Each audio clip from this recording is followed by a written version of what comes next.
प्यारे बच्चों, good evening to all of you. RS classes में आप लोगों का बहुत बहुत स्वागत है। और मैं आज एक नया टॉपिक लेकर आ गया हूं जो कि क्लास 11 का टॉपिक है, जो कि बहुत इंपॉर्टेंट है। उस टॉपिक का नाम क्या है? उस टॉपिक का नाम है इलेक्ट्रिसिटी। आज हमको पढ़ना है mechanical properties of matter. Mechanical properties of matter, आपने ठीक सुना। उसी मैकेनिकल प्रॉपर्टीज ऑफ मैटर का एक हिस्सा है इलेक्ट्रिसिटी। इसको हिंदी में प्रत्यास्था कहते हैं। क्या कहते हैं? प्रत्यास्था। प्रत्यास्था कहते हैं इसको हिंदी में। इलेक्ट्रिसिटी होती क्या है? तो सबसे पहले में इसमें हम पढ़ेंगे हम क्या, एक एक्सटर्नल फोर्स की बात होगी, रीस्टोरिंग फोर्स की बात होगी। उसके बाद एक्सटर्नल फोर्स जो अप्लाई किया जाता है किसी ऑब्जेक्ट पे, वो किस तरह से किसी वस्तु के शेप और साइज में परिवर्तन लाते हैं, या तो ला देते हैं, लाने का प्रयत्न करते हैं, और एक ऐसा फोर्स उस पर कार्यरत होता है जो उसको क्या होता है, उसको पुराने शेप में लाने का प्रयत्न करता है। सारी बातें होगी इस लेक्चर में। टॉपिक वाइज लेक्चर इसके आएंगे, आपके हर टॉपिक के लेक्चर आएंगे। तो सबसे पहले बात होगी क्या? सबसे पहले बात होगी external force, restoring force. Restoring force वे फोर्स होते हैं जो कि किसी भी ऑब्जेक्ट, जो डिफॉर्म हुए ऑब्जेक्ट होते हैं, उसको पुनः उसको अपने ओरिजिनल शेप में लाने का प्रयत्न करते हैं। उसे हम रीस्टोरिंग फोर्स कहते हैं। तो आइए चलिए जानते हैं। पहले तो 3 टाइप्स के ऑब्जेक्ट की बात होगी, इलास्टिक, प्लास्टिक और रिजिड। इलास्टिक बॉडी कौन सी होती है, प्लास्टिक बॉडी कौन सी होती है, रिजिड बॉडी कौन सी होती है। उसके बाद होता है इस पे एक फोर्स की बात होगी जो कि रीस्टोरिंग फोर्स और डिफॉर्मिंग फोर्स। एक्सटर्नल फोर्स ही डिफॉर्मिंग फोर्स होता है एक्चुअली में, जो किसी भी ऑब्जेक्ट के साइज एंड शेप को परिवर्तित करने का जो टेंडेंसी रखता है, प्रवृत्ति रखता है, उसे हम बोलते हैं क्या? उसको हम बोलते हैं डिफॉर्मिंग फोर्स। वही एक्सटर्नल फोर्स क्या हो जाता है? डिफॉर्मिंग फोर्स हो जाता है। आपने सही सुना। तो चलिए आइए देखते हैं। तो शुरू करते हैं मैकेनिकल प्रॉपर्टीज ऑफ मैटर। और सबसे पहले बात होगी वो 3 टाइप के जो मटेरियल की हम बात कर रहे हैं। रिजिड बॉडी कौन सी होगी, इलास्टिक मटेरियल कौन सा होगा, और परफेक्टली प्लास्टिक कौन सा होगा। ओके, तो चलिए आइए देखते हैं। सबसे पहले ये आपने सही देखा, इलास्टिसिटी लिखा हुआ है। इलास्टिसिटी में हम बात करेंगे सबसे पहले, किसकी बात करेंगे? तो सबसे पहले इलास्टिसिटी में बात होगी डिफॉर्मिंग फोर्स, एक्सटर्नल फोर्स। इसी force, deforming force, external force ही डिफॉर्मिंग फोर्स होता है। और इसके साथ रीस्टोरिंग फोर्स क्या होता है, चलिए आइए जानते हैं। सबसे पहले एक्सटर्नल डिफॉर्मिंग फोर्स क्या होता है। What do you mean by deforming force? Firstly, deforming force क्या होता है? एक प्रकार का ये ऐसा एक्सटर्नल फोर्स होता है, this is a type of external force that tendency to change the shape and size of object, जो कि शेप और साइज, ऑब्जेक्ट के शेप और साइज की टेंडेंसी रखता है। ये किस टाइप का फोर्स होता है? एक बार और ध्यान सुनिए।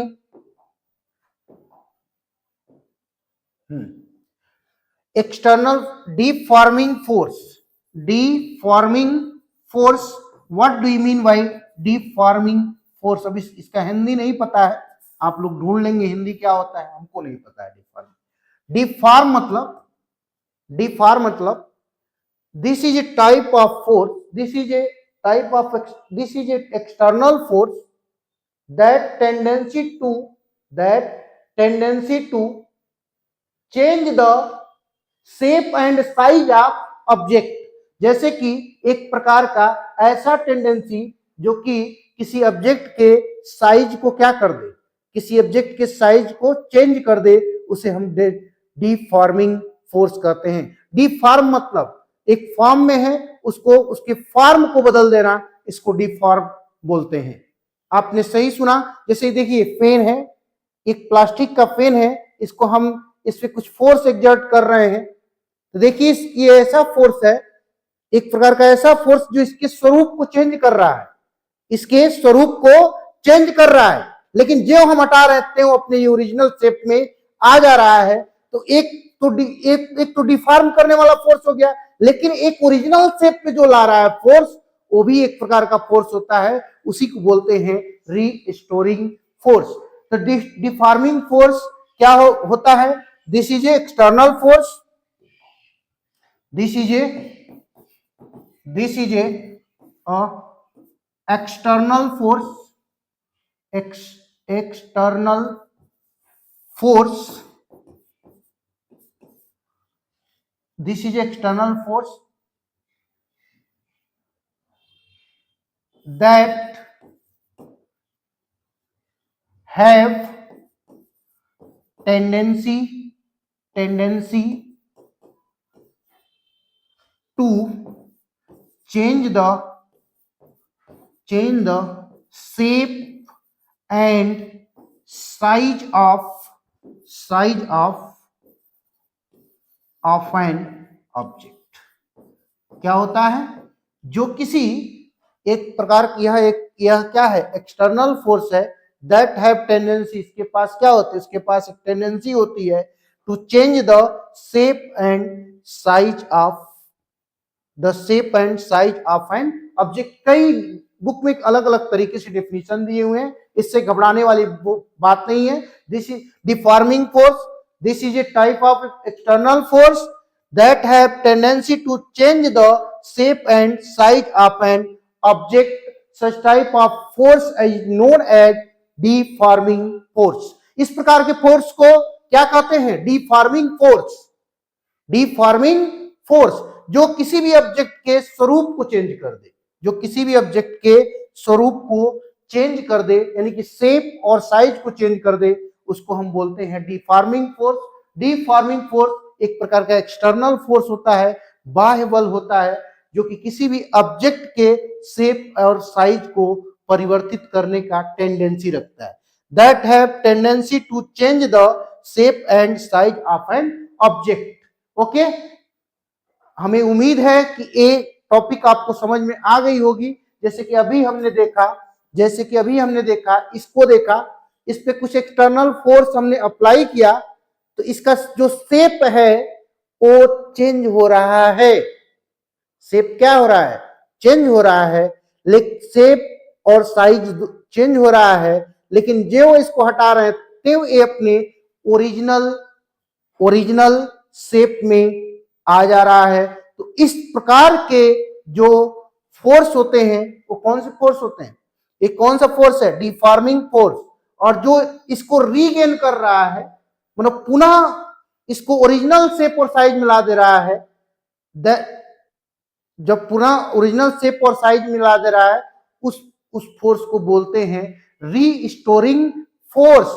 ये रीस्टोरिंग फोर्स कब? रीस्टोरिंग फोर्स जब डिफॉर्मिंग फोर्स के बराबर होता है, तभी उसके पास टेंडेंसी होती है उसको वापस लाने की। ओके, जैसे हमने एक रबड़ है, उसको हमने खींच दिया, तो एक हम बाहर की तरफ खींच रहे हैं, उसमें टेंसाइल स्ट्रेस उत्पन्न कर रहे हैं, लेकिन उसमें एक फोर्स ऐसा एक्सर्ट हो रहा है जो उसको पुनः अपने ओरिजिनल शेप में लाने का प्रयत्न कर रहा है। तो इस प्रकार के फोर्स को हम बोलते हैं रीस्टोरिंग फोर्स। ये तभी होता है जब डिफॉर्मिंग फोर्स रीस्टोरिंग फोर्स दोनों बराबर होते हैं। नहीं तो अगर बराबर नहीं होंगे तो पुनः उसकी जो शेप और साइज है हमेशा के लिए चेंज हो जाएगी और पुनः अपने ओरिजिनल शेप में वो ऑब्जेक्ट कभी नहीं आएगा।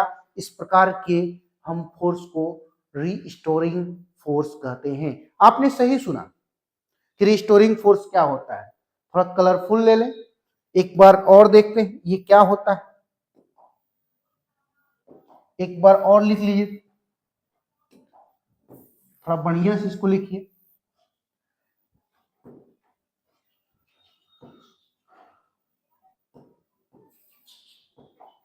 ओके, एक कौन सा फोर्स लिए हैं हम? Deforming force, deforming force. हाँ, this is A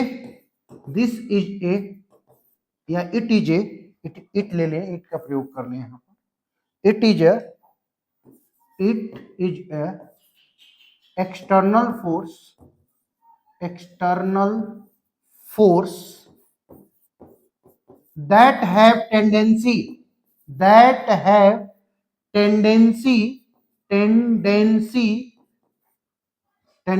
to change the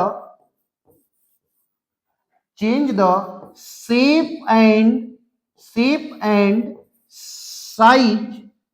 and size of an object, shape and size of any an object or any object. This type of force is known as this force is known as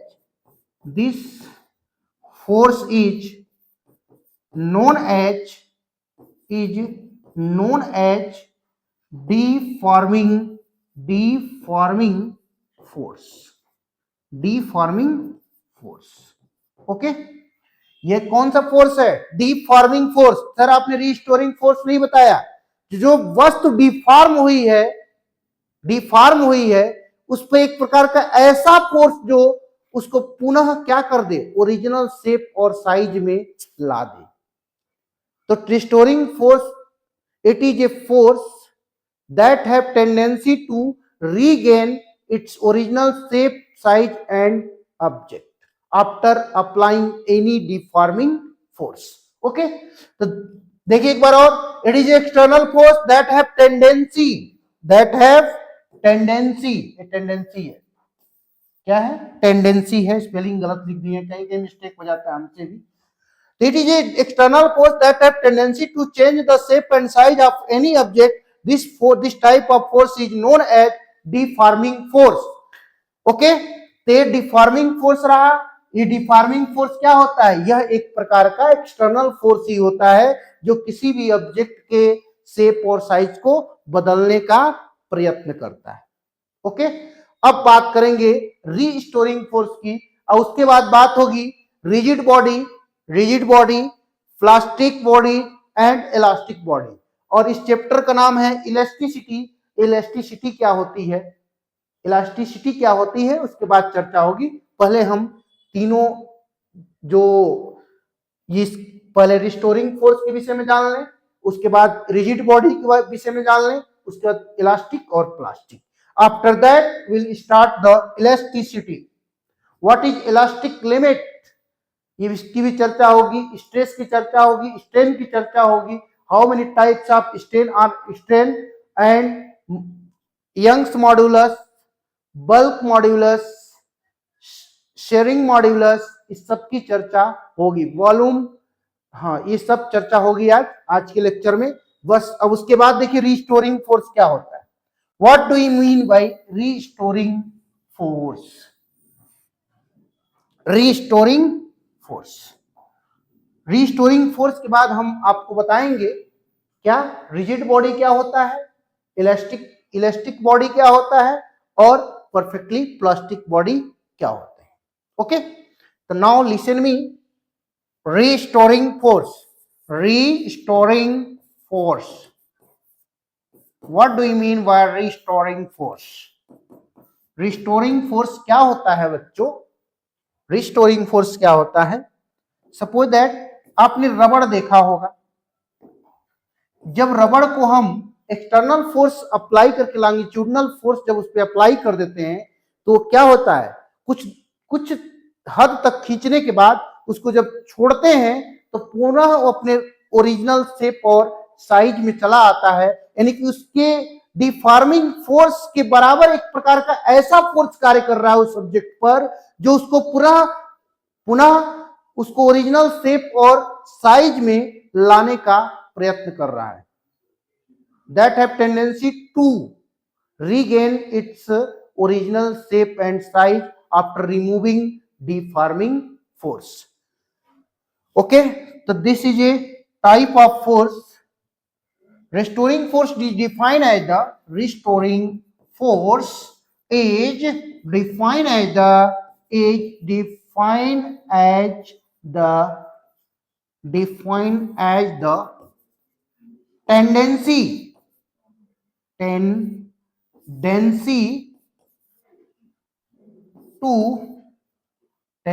to regain its original shape and size of an object after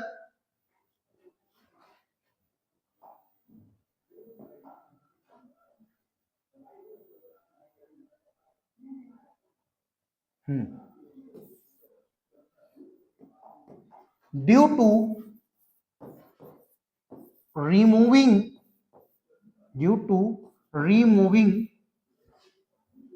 deforming force यह restoring force को define किया जाता है किस तरह से, इसके पास एक टेंडेंसी होती है.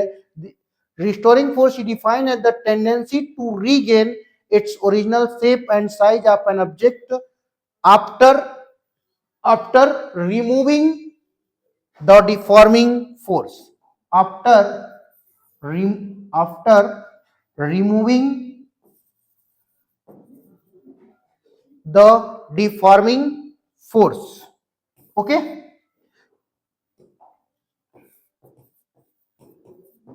क्या होता है? Restoring force is defined as the tendency to regain its original shape and size of an object after removing the deforming force. Such type of force is known as restoring force. तो ये deforming force यानी कि जब मान लीजिए रबड़ है, हमने खींच दिया उसको, कुछ लिमिट के भीतर तक खींचा, मतलब बहुत ज्यादा नहीं खींचा, आवश्यकता वो आगे हम चर्चा करेंगे, इलास्टिक लिमिट की चर्चा करेंगे. तो एक लिमिट तक हमने खींचा, उसके बाद जो हमने छोड़ा उसको, जो डिफॉर्मिंग फोर्स रिमूव किया, तो वो अपने ओरिजिनल शेप में आ जाता है. इसके जो फोर्स है जो उसको पुनः लाने का प्रयत्न करता है, किसमें? ओरिजिनल शेप और साइज में. इसी को हम बोलते हैं क्या? इसको बोलते हैं रिस्टोरिंग फोर्स. अगर कहीं डेफिनेशन में कहीं बाय द वे मिस्टेक हुआ हो तो ओरिजिनल देखिए शेप छोड़ दिए वहां पर, तो यहां पर देखिए ओरिजिनल शेप एंड साइज छोड़े नहीं थे, एक्चुअल मेरे शर्ट से लगकर ये क्या हुआ, रिमूव हो गया था. The restoring force is defined as the tendency to regain. The force have tendency. यहां पे एक टर्म जोड़ लेंगे, the force have tendency. The force यहां से जोड़ लेंगे आप, the defined as the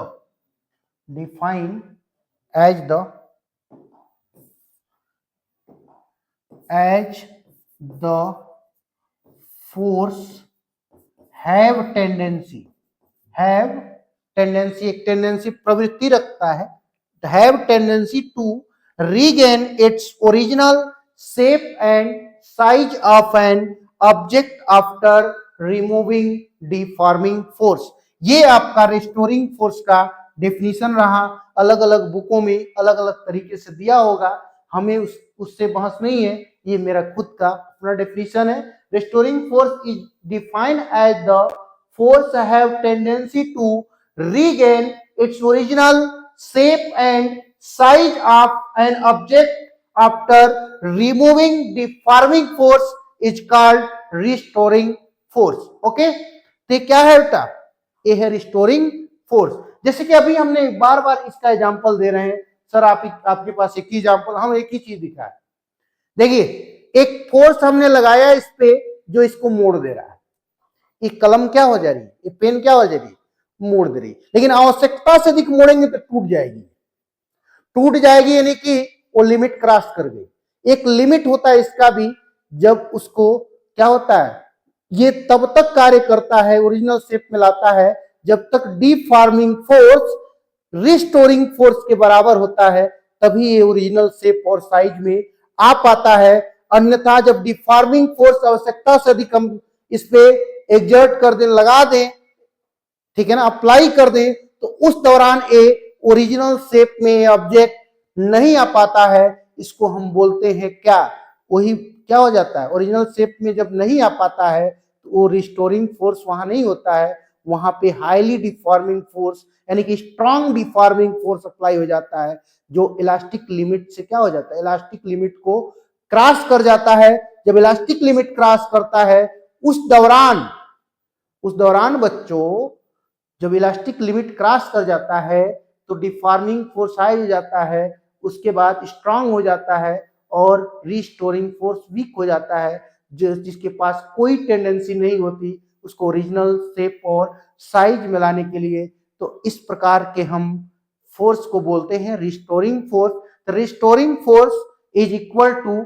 deforming force. Now listen me, restoring force is equal to deforming force. क्या है बेटा, ध्यान देंगे, रिस्टोरिंग फोर्स किसके बराबर होता है, डिफॉर्मिंग फोर्स के बराबर होता है। इसको नोट करेंगे, इसको हम इरेज कर रहे हैं। ये बहुत प्यारा टॉपिक है, इसको नोट्स बनाते जाएंगे आप और आगे आप लिखते जाएंगे। कहीं भी अगर मुझसे स्पेलिंग वगैरह मिस्टेक हो तो उसके लिए कमेंट सेक्शन में जाकर कमेंट कर दीजिए कि सर आपने स्पेलिंग गलत लिख दिया है, तो उससे मुझे कोई घबराहट नहीं है। उसको मैं, हो सकता है ह्यूमन एरर है, कहीं स्पेलिंग मिस्टेक हो जाती है किसी चीज को डिफाइन करने में, तो इससे घबराने वाली बात नहीं है। ओके, आपको, हमें उम्मीद है कि समझ में आ रही है सब बात। हमने डिफॉर्मिंग फोर्स बताया, डिफॉर्मिंग फोर्स एक प्रकार का एक्सटर्नल फोर्स है, बाह्य बल है। ओके, जो किसी वस्तु के शेप और साइज को क्या कर देती है, परिवर्तित कर देती है। और रिस्टोरिंग फोर्स क्या होती है, जो जब डिफॉर्मिंग फोर्स किसी वस्तु पे अप्लाई किया जाता है, जब डिफॉर्मिंग फोर्स अप्लाई करने के बाद जब डिफॉर्मिंग फोर्स रिमूव किया जाता है, तो उस वस्तु के ओरिजिनल शेप और साइज में लाने की जो प्रवृत्ति होती है जिस फोर्स के पास, उसे बोलते हैं रिस्टोरिंग फोर्स। एक चीज ध्यान रखेंगे, ये कब होता है, इलास्टिसिटी क्या होती है, अभी हम बात करेंगे। Deforming force is equal to restoring force इस कंडीशन में क्या होता है, वस्तु अपने ओरिजिनल शेप और साइज में आने का प्रयत्न करता है। ओके, जब डिफॉर्मिंग फोर्स स्ट्रांग हो जाता है, मतलब बहुत ज्यादा स्ट्रांग है डिफॉर्मिंग फोर्स, और वहां पर रिस्टोरिंग फोर्स वीक है, तो उसको ओरिजिनल शेप और साइज में ला नहीं पाती है। तो वो आगे पढ़ेंगे हम। तो सबसे पहले हम 3 टाइप के मटेरियल्स की बात कर रहे हैं और उसके बाद इलास्टिसिटी को डिफाइन करेंगे, इलास्टिसिटी क्या होती है।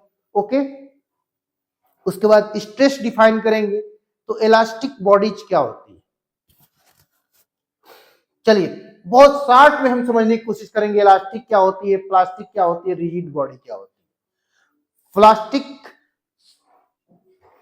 चलिए देखिए sir, there are 3 types of material which will be mentioned by me about it, like plastic, elastic and rigid body. Okay, so what do you mean by rigid body, what do you mean elastic bodies and plastic bodies? There are 3 types of bodies which will be mentioned by me. Okay, so now listen me, हमारे इस chapter का नाम है mechanical properties of matter.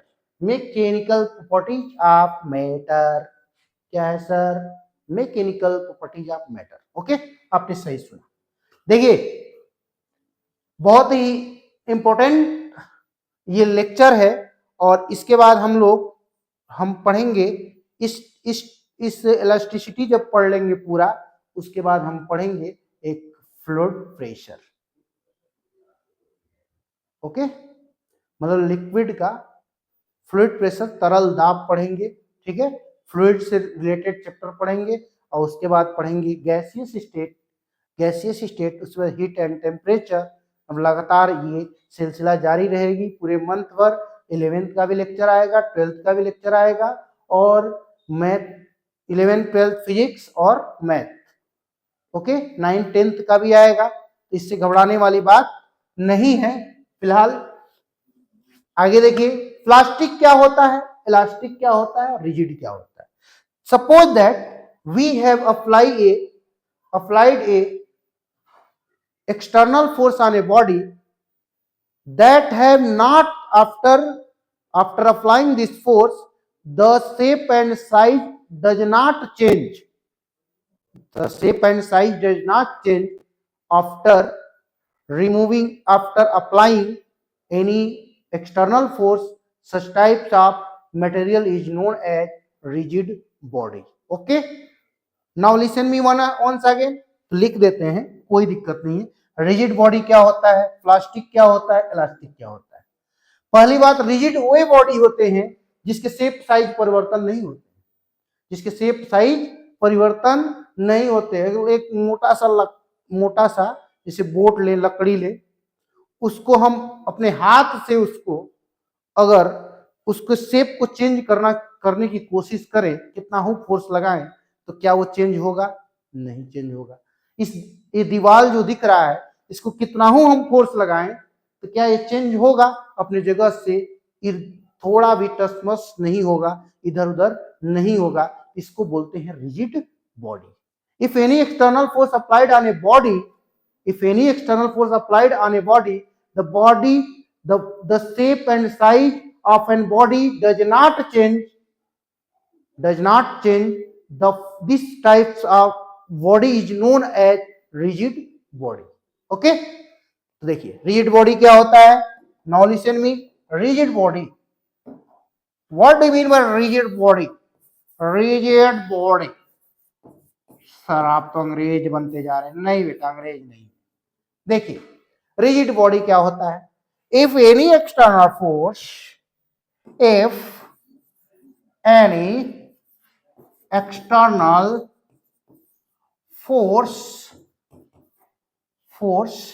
applied, if any external force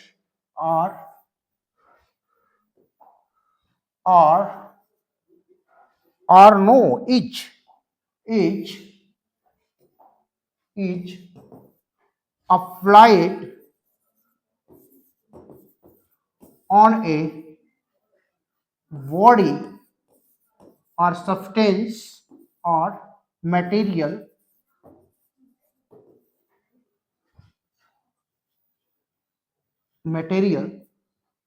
the shape and size of material or body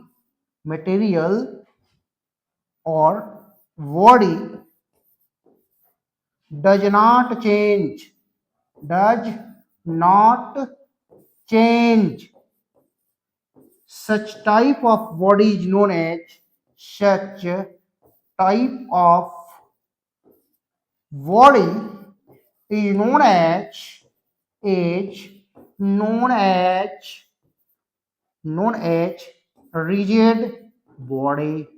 rigid body. Okay, क्या होता है? If any force is applied on a body or material or substance, the shape and size of material or body or substance does not change after applying any force, external force. Such type of body is known as rigid body. Sir आप spelling गलत लिख रहे हैं। Spelling बेटा गलत नहीं है, spelling सही है। Such type of body is known as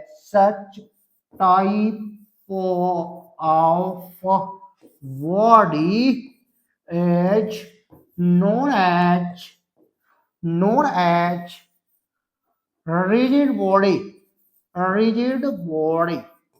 Okay, what is the example of this body? इसका एग्जाम्पल क्या होगा बेटा? एग्जाम्पल बताते जाइए। What do you mean bye, what is the example of rigid body? जैसे ईंट ले ले, ब्रिक्स ले ले, ओके, एक एक लोहा ले ले, रॉड ले ले, लोहे का रॉड ले ले मोटा सा, ओके, नट बोल्ट ले लें। क्या हम अपने हाथों से उसके कितना हो फोर्स लगाएंगे उसकी शेप और साइज चेंज होंगे। एक ईंट ले रहे हैं, जैसे कि एग्जाम्पल फॉर दिस, ओके, जैसे चार्जर है, सर किस टाइप का लोकल चार्जर लेके आ गए हैं आप। जैसे इस पे हम फोर्स लगा रहे हैं तो क्या इसके शेप और साइज हम बदल रहे हैं? नहीं बदल रहा है सर, नहीं बदल रहा है, इसका शेप और साइज नहीं बदल रहा है मूर्खाधिराज। समझ में आ रहा है? क्या इस पे हम फोर्स अप्लाई कर रहे हैं इसकी शेप साइज बदल रहे हैं? नहीं बदल रहे हैं। ये कौन सी बॉडी होगी?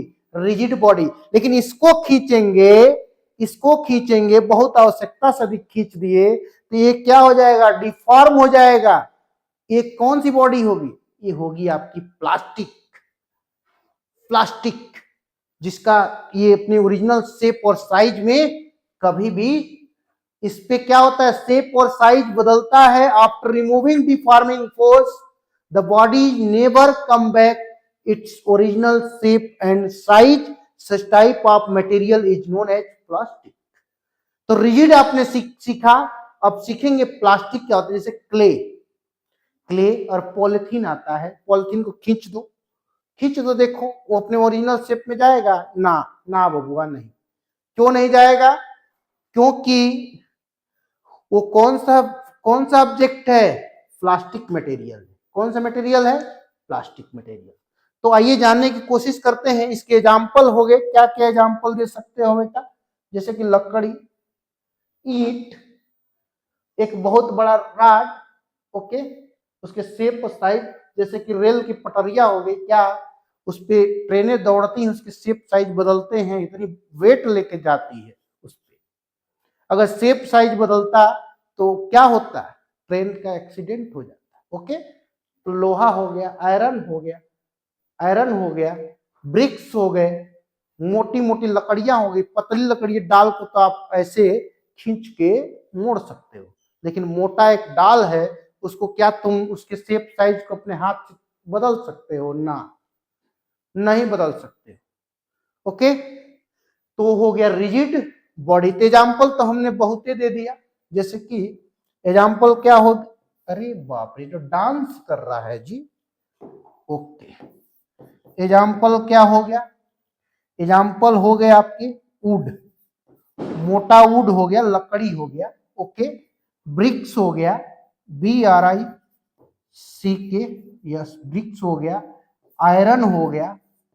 ये क्या है बेटा? ये बेटा है आपके, ये जो मटेरियल है ये रिजिड बॉडी है। इस पे कितना हो एक्सटर्नल फोर्स लगाइए, अगर बहुत स्ट्रांग है तो उसके शेप और साइज पे अपने हाथों से आप परिवर्तन नहीं कर पाएंगे, चेंज नहीं कर पाएंगे। इसलिए क्या होगा? इसलिए ये होगा, क्या होगा बेटा? इसलिए बच्चा लोग ये होगा रिजिड बॉडी। अब किसकी बात करेंगे? प्लास्टिक की बात करेंगे। प्लास्टिक क्या हो जाता है? ओके, एक एक चीज हम लिखते चलेंगे। ओके सर, लिखने में आप बहुत ज्यादा टाइम वेस्ट करते हैं, क्यों नहीं लिखा हुआ ये मटेरियल? बेटा देखो, बात यहाँ है कि हम अपने स्किल का प्रयोग करते हैं। यहाँ पर ये अपनी स्किल से हम जो कुछ भी मैटर लिखते हैं अपनी स्किल से लिखते हैं। एक किसी बुक में मैच नहीं करेगा आपको।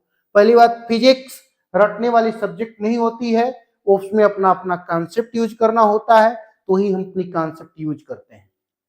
ओके, तो हम खुद से लिखते हैं और खुद से सॉल्व करना पसंद करते हैं, और विदाउट एनी मतलब किसी बुक का हेल्प लिए हम इस मैटर को लिखते हैं।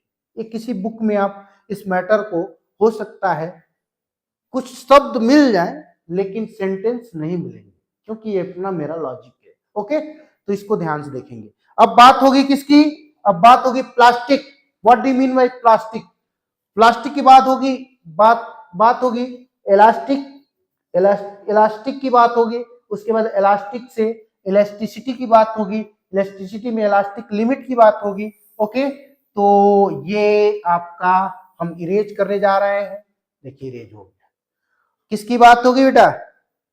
अब बात होगी आपकी मैकेनिकल प्रॉपर्टीज ऑफ मैटर चल रहा है। अब बात होगी प्लास्टिक। प्लास्टिक तो आपने देखा होगा, जब प्लास्टिक पे आवश्यकता से अधिक फोर्स लगाते हैं तो उसके शेप और साइज क्या हो जाते हैं, चेंज हो जाते हैं। The shape and sizes are changed after applying any deforming force and the after removing the external force, it never came back to its original shape and size. Such type of material is known as plastic. Plastic क्या होता है बेटा? Plastic, what do you mean bye plastic? Plastic material क्या होता है? Okay sir, आपका writing अच्छा नहीं है। ओके, राइटिंग अच्छा नहीं है, स्किल अच्छा है ना, दिमाग अच्छा है ना, ओके, तो इससे घबराने वाली बात नहीं। राइटिंग अच्छा हो खराब हो उस पर मत जाइए, स्किल पे जाइए, मेथड सीखिए और उसके बाद हमसे तर्क वितर्क करिए कि जो भी पढ़ा रहे हैं मटेरियल, ये जो भी मैटर आपको दे रहे हैं, क्या ये सही है गलत है। सही गलत का पहचान करना आज के डेट में बहुत जरूरी है, क्योंकि बहुत सारे आपके ऑनलाइन प्लेटफॉर्म में बहुत सारे टीचर पड़े हुए हैं, ऐसे बुक रख लेंगे, पीछे लिखा हुआ रख लेंगे, उसके बाद आपको मैटर देते हैं। हमारे पास हमारे स्टूडियो में ऐसा कुछ नहीं है। हम आपको वही कंटेंट बताते हैं, उतना ही बताते हैं जितना दिमाग में हमारा स्टोर है। ओके, कहीं किसी बुक को के हेल्प का हम ये चीजें नहीं बताते हैं। if any forces are applied on a material, the shape and size changes, the shape and size of that material changes. Okay, after removing the external force, it never come back to its original shape and size. Such type of material is known as plastic material. Okay, लिख सकते हैं इसको, क्या लिखेंगे? If any force, any external force, external or deforming force, external or deforming force or force is applied on a body, the shape and size of that body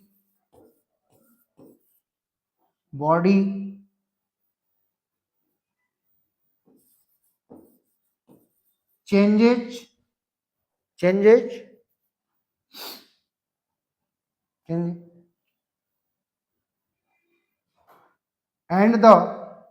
and size, shape and size of that body changes after removing deforming force. It never come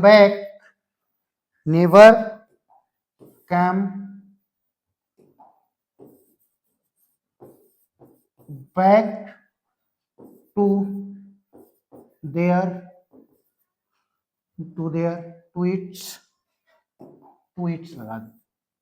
to its original shape and size. Such type of material is known as plastic. अब plastic में आप बहुत सारे example दे सकते हैं, जैसे clay आपने देखा होगा, क्ले एक प्रकार की मिट्टी होती है just like plastic. Okay, polythene देखा होगा, पॉलीथीन को क्या खींचने पर उसके शेप साइज में तो परिवर्तन हो जाएंगे।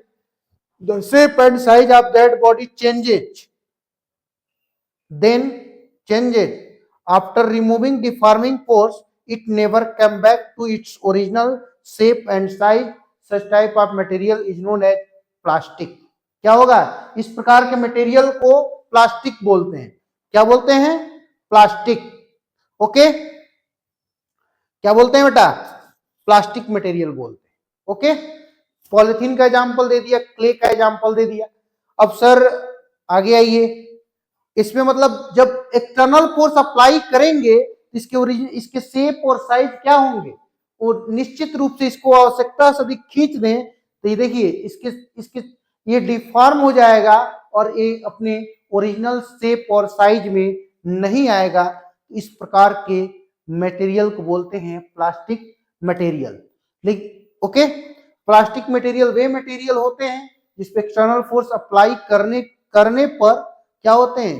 वो उसके शेप और साइज तो बदल जाते हैं, बट और रिमूव करने पर external force it never come back to its equilibrium position और original shape and size. Okay, it never come back to its original shape and size. Okay, the such type of material is known as plastic material. इस प्रकार के material को कौन से material बोलते हैं? Plastic material बोलते हैं. हमें उम्मीद है कि ये लेक्चर आपको पसंद आ रहा है. अगर पसंद आ रहा है तो लाइक करेंगे और शेयर करेंगे और ज्यादा से ज्यादा बच्चों के तक इस लेक्चर को शेयर करें और पहुंचाएं उन बच्चों तक जो जिनका बेस बहुत खराब है, 11th नहीं पढ़े हैं और डायरेक्ट 12th में आ गए हैं. तो उन बच्चों के लिए बहुत ही महत्वपूर्ण साबित होने वाला है. तो देखिए आगे चलिए देखते हैं हम अगला टॉपिक क्या है. तो प्लास्टिक आप जान ही गए, पॉलिथीन हो गया, क्ले हो गया. अब बात होगी उस टॉपिक की जिससे ये चैप्टर कनेक्ट करता है, उस मटेरियल की जो कि इलास्टिक मटेरियल होता है. ये प्लास्टिक मटेरियल की बात करें किए हैं हम. इलास्टिक मटेरियल क्या होता है? इलास्टिक मटेरियल वे मटेरियल होते हैं जिसपे कोई भी फोर्स, एक्सटर्नल फोर्स या डिफॉर्मिंग फोर्स अप्लाई करने के बाद अप्लाई करते हैं तो बॉडी डिफॉर्म होने के बाद जब वो एक्सटर्नल फोर्स रिमूव किया जाता है तो अपने ओरिजिनल शेप और साइज में चला आता है. उसको बोलते हैं इलास्टिक मटेरियल. जैसे रबड़, स्प्रिंग को खींचे, डिफॉर्म हुआ और डिफॉर्म होने के बाद पुनः ओरिजिनल शेप और साइज में आ जाएगा तो उसको बोलेंगे हम इलास्टिक मटेरियल. जैसे कि रबड़ है, रबड़ को आवश्यकता से अधिक खींच दिए और खींचने के बाद आवश्यकता से अधिक नहीं, इलास्टिक लिमिट होता है. ये अभी पढ़ेंगे, ग्राफ पढ़ेंगे अभी. जैसे कि उसको खींच दिया और खींचने के बाद पुनः छोड़े, जब डिफॉर्मिंग फोर्स मतलब ये जो एक्सटर्नल फोर्स है बेटा इसको रिमूव किए तो ओरिजिनल शेप और साइज में वो चला आता है. जब ओरिजिनल शेप और साइज में चला आता है तो इस प्रकार के मटेरियल को बोलते हैं इलास्टिक मटेरियल. तो ये समझना आपके लिए जरूरी है. उसके बाद इलास्टिक लिमिट की बात होगी और उसके बाद stress, strain, Hooke's law, Young's modulus, bulk modulus, shearing modulus, इस सारी कुछ बात होगी. Stress, how many types of stress, how many types of strain. Stress upon stress is directly proportional to strain within elastic limit of a body. Okay, that is Hooke's law. It all those topic will covered by me after some times. Okay, now watching next topic, elastic plastic. I will already mentioned about it. Okay, now this next topic will be elastic material. Okay, what do you mean by elastic material? Now listen me, elastic material क्या होता है? Elastic material, इसके आप notes बनाते जाएंगे, copy कलम उठा लेंगे क्योंकि हम जो मैटर दे रहे हैं ये हो सकता है किसी बुक से मैच ना करे, इसलिए आप इस लेक्चर के नोट्स को बनाते जाएंगे. ओके, हाँ, इलास्टिक मटेरियल क्या होता है बेटा? What do you mean by elastic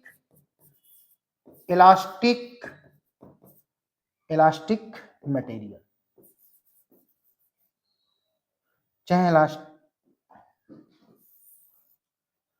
elastic material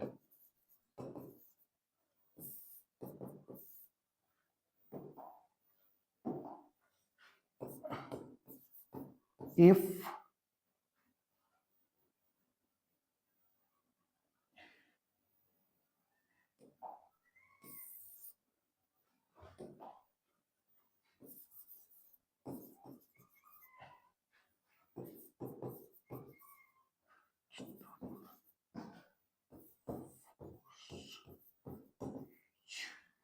any external force is applied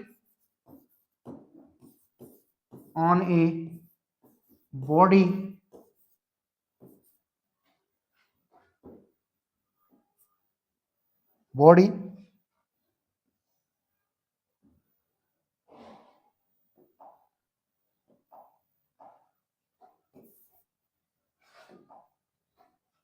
then the shape and size of that body change हो जाता है, परिवर्तित हो जाता है शेप और साइज उस बॉडी का आफ्टर रिमूविंग एक्सटर्नल फोर्स या डिफॉर्मिंग फोर्स भी कर सकते हैं। External force, removing external force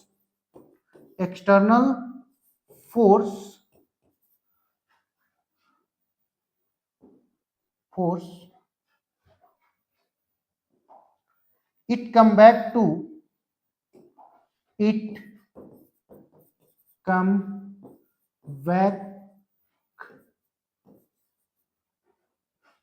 their original shape and size। ये इलास्टिक मटेरियल है। इलास्टिक मटेरियल कौन से मटेरियल होते हैं? जब कोई फोर्स किसी बॉडी ऑन एनी बॉडी किसी बॉडी पर अप्लाई किया जाता है, if any external force applied on a body then the shape and size of that body changes, and then after removing external force it come back to their original shape and size। such type of material is known as elastic material। Elastic material क्या होता है? बहुत simple भाषा में हमने लिखा है, एक जब किसी बॉडी पे कोई फोर्स अप्लाई किया जाता है और तब उस बॉडी के शेप और साइज दोनों परिवर्तित हो जाते हैं, और जब एक्सटर्नल फोर्स हटाने के बाद it come back to their original shape and size and original configuration में जब वो ऑब्जेक्ट चला आता है, इस बॉडी को बोलते हैं, इस मटेरियल को बोलते हैं इलास्टिक मटेरियल। रबड़ एग्जांपल दिया अभी, रबड़ को खींचे, इफ ये force applied on A rubber, longitudinal force applied on a rubber, then after removing the external force it come back to their original shape and size or original configuration due to a restoring force। such type of material is known as elastic material। Okay, तो हमें उम्मीद है कि ये lecture आपको पसंद आ रहा होगा। जब यदि कोई एक बाह्य बल किसी वस्तु पर अप्लाई किया जाता है, ऑन ए बॉडी एक वस्तु पर अप्लाई किया जाता है, then the shape and size, तब उस बॉडी के शेप और साइज क्या हो जाते हैं? बदल जाते हैं। After some times removing external force it come back to their original shape and size. सब type of material is known as elastic material. Okay, ये कौन से मटेरियल होंगे? इलास्टिक मटेरियल होंगे। इलास्टिक मटेरियल के बाद हम बात करेंगे, किसकी बात होगी? इलास्टिक लिमिट की। ओके, हाँ, तो ये 3 टाइप्स के मटेरियल हमने पढ़ा है आज। Elastic material, plastic material and rigid material. Rigid body elastic body and plastic material body. Okay, तो इसको इसके एग्जांपल्स क्या क्या होंगे? एग्जांपल्स रबड़ ले लिए हम, स्प्रिंग ले लिए और स्टील ले लिए। स्टील भी एक प्रकार का इलास्टिक मटेरियल होता है। आगे हम एक पॉइंट पे चर्चा करेंगे। Rubber is more elastic, steel is more elastic than rubber. Okay, तो ये टॉपिक पे चर्चा होगी और इलास्टिक लिमिट की भी चर्चा होगी। हम ग्राफ के जरिए इस पे हम बात करेंगे कि इलास्टिक लिमिट क्या होता है। ओके, तो नाउ लिसन मी, ये इसका एग्जांपल आपने देख लिया होगा। अब आगे बात करेंगे इलास्टिक लिमिट। अच्छा, सपोज दैट एक हमारे पास रबड़ है। क्या है? एक रबड़ है।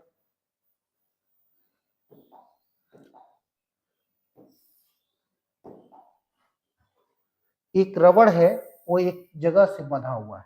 ओके, कहां से बंधा हुआ है? एक जगह से बंधा हुआ है। ओके, यहां से हमने इस रबड़ को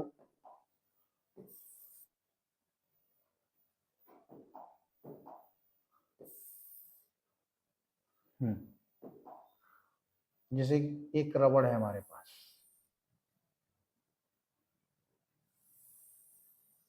ध्यान देंगे, एक रबड़ है हमारे पास। ये रबड़ यहां से हम इसको बांधे हुए, इस पे हमने एक फोर्स, इसकी लेंथ यल है। कितना है लेंथ? यल है। इस पे हमने एक फोर्स लगाया नीचे की तरफ। ये कहीं से फिक्स है, इस पॉइंट पे फिक्स है, रबड़ बंधा हुआ है। ठीक है, इस पे हमने एक फोर्स लगाया, फोर्स अप्लाई किया। कौन सा फोर्स अप्लाई किया? एक्सटर्नल फोर्स अप्लाई किया। तो ये कुछ आगे तक बढ़ गया, ये कुछ यहां तक बढ़ गया। मतलब यल से कितना हो गया? डेल्टा यल हो गया। ध्यान दीजिएगा, इस पे एक्सटर्नल फोर्स हमने इस पे नीचे की तरफ एक फोर्स लगा दिया, यफ फोर्स लगाया। इस फोर्स के कारण इसकी जो लेंथ में जो वृद्धि हो गई, डेल्टा यल हो गई। और जो इस फोर्स को हमने रिमूव किया, ये ओरिजिनल शेप और साइज में पहुंच जाता है, तब इसको कहेंगे कि ये इलास्टिक, इस पे इस क्या है? इलास्टिक है। इस पे कौन सा फोर्स लगा है? इस पे जो स्ट्रेस हुआ है, ये एक इलास्टिक लिमिट तक हुआ है, लिमिट तक हुआ है। लेकिन आवश्यक, जब इसको हम एक्सटर्नल फोर्स रिमूव किए, ओरिजिनल शेप और साइज में जब ये पहुंच जाता है, ओरिजिनल शेप और साइज में पहुंच जाता है, तब वो क्या कहेंगे? ये इलास्टिक मटेरियल है। इस पे इलास्टिसिटी क्या है? इस पे ये इस दौरान जो एक्सटर्नल फोर्स है, एक्सटर्नल फोर्स है, वो किस फोर्स के बराबर है? और डिफॉर्मिंग फोर्स है, वो रीस्टोरिंग फोर्स के बराबर है। रीस्टोरिंग फोर्स के बराबर एवं बराबर है। बराबर एवं विपरीत दिशा में फोर्स कार्य करते हैं। एक्सटर्नल फोर्स के अपोजिट डायरेक्शन में रीस्टोरिंग फोर्स वर्क करता है। यानी कि कोई बॉडी इधर खींच रहे हैं तो उसको जो टेंडेंसी है, जो उसको कम बैक की तरफ लेकर जाएगा, वो होता है रिस्टोरिंग फोर्स। अगर ये एक्सटर्नल फोर्स किस फोर्स के बराबर है? रिस्टोरिंग फोर्स के बराबर है, तब हम ये क्या कहेंगे? तो ये कहेंगे ये इलास्टिक लिमिट में है, लिमिट में है। और जब इस पे जब फोर्स आवश्यकता से अधिक और फोर्स लगा दिए, एक्सटर्नल फोर्स क्या हो जाएगा? एक्सटर्नल फोर्स जब क्या हो जाएगा? एक्सटर्नल फोर्स ग्रेटर हो जाएगा रिस्टोरिंग फोर्स से, तो इस दौरान वो क्या होगा? वो लिमिट क्रॉस कर जाएगा। जब लिमिट क्रॉस कर जाएगा तो अपने ओरिजिनल शेप में वो कभी नहीं आएगा। तब आएगा, कुछ आएगा, लेकिन ओरिजिनल कॉन्फ़िगरेशन में नहीं आएगा। ओरिजिनल कॉन्फ़िगरेशन में वो नहीं होगा, इसलिए वो उस लिमिट को क्रॉस कर गया। उसी जहां से ये, जब ये अपने ओरिजिनल शेप एंड साइज में जब इलास्टिक मटेरियल नहीं आ पाता है, जब कोई एक्सटर्नल फोर्स उस पर अप्लाई किया जाता है, ओरिजिनल शेप एंड साइज में जब नहीं आ पाता है, वो क्या होता है? उसी को बोलते हैं इलास्टिक लिमिट। उस बॉर्डर को, उस लिमिट को वो क्रॉस कर गया, जिसके बाद वो ओरिजिनल शेप और साइज में, ओरिजिनल कॉन्फ़िगरेशन में नहीं आ सकता है। एक किस कंडीशन में होगा? जब एक्सटर्नल फोर्स रीस्टोरिंग फोर्स से क्या हो जाएगा? अधिक हो जाएगा, बहुत ज्यादा अधिक हो जाएगा। यानी कि दोनों फोर्स जब तक इक्वल और अपोजिट कार्य कर रहे हैं तभी तक ये उसकी टेंडेंसी होगी अपने ओरिजिनल कॉन्फ़िगरेशन में आने की, वरना ये ओरिजिनल कॉन्फ़िगरेशन में नहीं आ पाएगा। इसी को बोलेंगे हम इलास्टिक लिमिट बोलेंगे, जब external force much much greater than हो जाए। कब? किससे ग्रेटर हो जाए? रिस्टोरिंग फोर्स से। इस दौरान वो क्या होता है, वो बॉडी क्या होती है, ओरिजिनल शेप और साइज में नहीं आती है। मतलब एक ऐसी सीमा, एक ऐसा सीमा, बॉर्डर, सीमा, लिमिट, जिसके बाद मतलब डिफॉर्मिंग फोर्स रिमूव करने के बाद ओरिजिनल शेप और साइज में आ जाती है, उसी को बोलते हैं इलास्टिक लिमिट। ओके,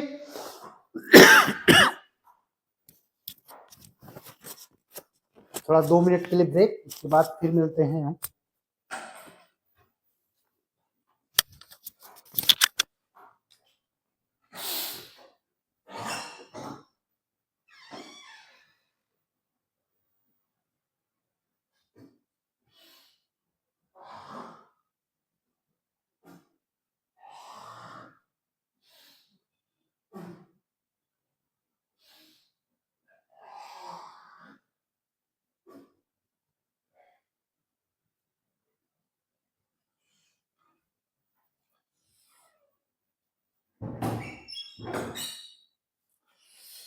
तो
तो प्यारे बच्चों, थोड़ा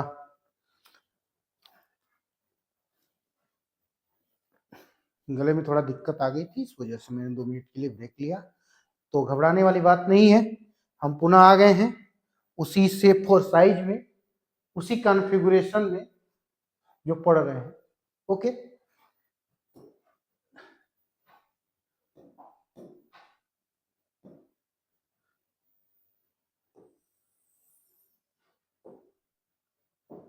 हाँ, तो एक लिमिट होती है जिसके बाद डिफॉर्मिंग फोर्स क्या होता है, डिफॉर्मिंग फोर्स रिमूव करने के बाद, होने के बाद वो पुनः अपने ओरिजिनल शेप एंड साइज में, जब कोई ओरिजिनल कॉन्फ़िगरेशन में ऑब्जेक्ट क्या हो जाता है, आ जाता है, उसको बोला जाता है elastic limit. Okay, elastic limit क्या होता है? जब रिस्टोरिंग फोर्स डिफॉर्मिंग फोर्स के इक्वल हो जाता है, इक्वल एंड अपोजिट फोर्स होता है। ओके, इक्वल होता है बट अपोजिट डायरेक्शन में दोनों फोर्स कार्य करते हैं।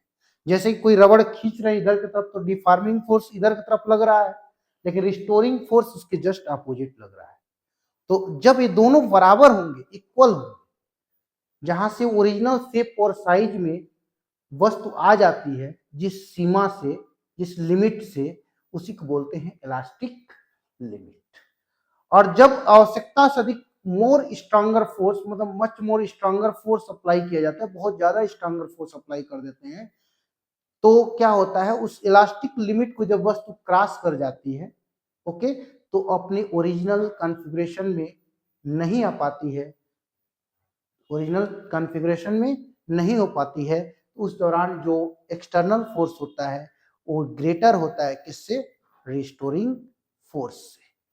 ओके, इस दौरान इक्वल एंड अपोजिट है, इस दौरान इक्वल एंड अपोजिट नहीं है, ये एक्सटर्नल फोर्स क्या है, एक्सटर्नल फोर्स ज्यादा है रिस्टोरिंग फोर्स से।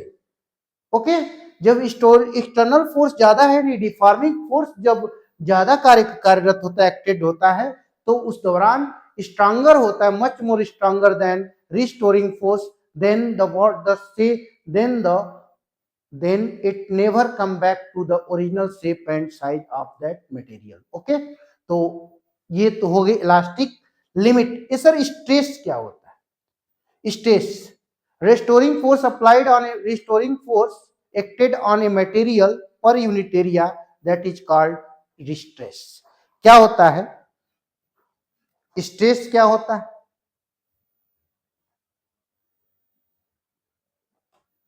हाँ,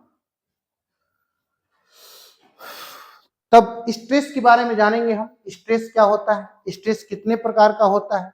एक तो होता है नॉर्मल स्ट्रेस, और एक होता है कौन सा, longitudinal stress. Longitudinal stress compressible होता है, टेंसाइल होता है। एक होता है शेयरिंग स्ट्रेस, टेंजेंशियल और शेयरिंग स्ट्रेस। ओके, और एक होता है normal stress. There are three types of stress. Okay, stress is defined as the, अब नया एक टॉपिक है हमारे सामने स्ट्रेस, उसके बाद बात करेंगे स्ट्रेन। ठीक है ना, स्ट्रेस क्या होता है, स्ट्रेन क्या होता है, उसके बाद बात होगी हुक्स लॉ की, उसके बाद होगी Young's modulus, bulk modulus, shearing modulus, ये सब बातें होंगी। Okay,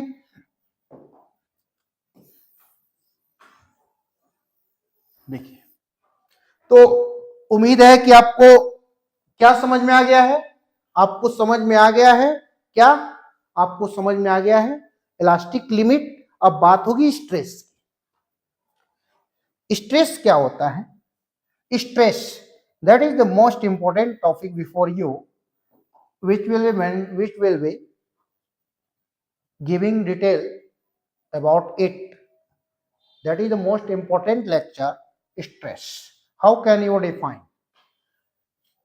stress? Stress, okay, stress. Stress क्या होता है, यानी कि जो किसी भी जो पर यूनिट एरिया पे जो वर्क करता है restoring force, per unit area पर जो कार्य करने वाला रिस्टोरिंग फोर्स होता है, the restoring force acted on that material per unit area is called restoring force, is called stress. Stress it is defined as the, इसको लिखेंगे, इसकी मात्रक डायमेंशन सब देखेंगे। उसके बाद स्ट्रेन की बात होगी, स्ट्रेन भी थ्री टाइप्स के होंगे। हाँ, it is defined as the, क्या, defined as the restoring force